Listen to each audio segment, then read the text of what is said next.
Magandang hapon po sa inyong lahat. Narito na po ang resulta ng 5 p.m. draw ngayong April 30, 2026 para sa mga games na 2D Lotto at 3D Lotto.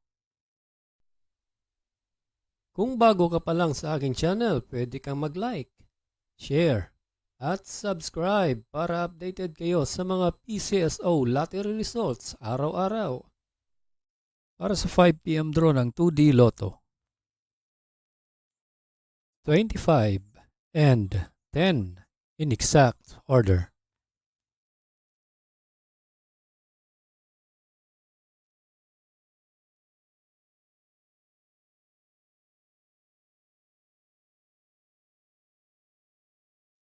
Para sa 5 p.m. draw ng 3D Lotto, 4, 7, and 9 in exact order.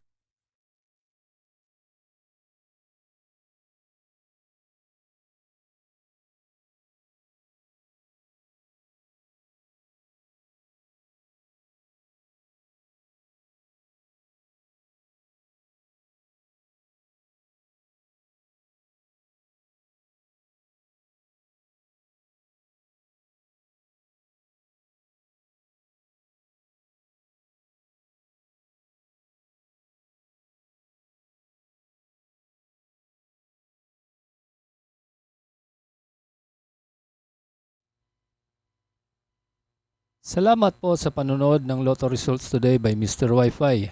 Good luck at maglaro ng responsable. Huwag kalimutang mag-like, share at subscribe. Hanggang sa muli, paalam po sa inyong lahat.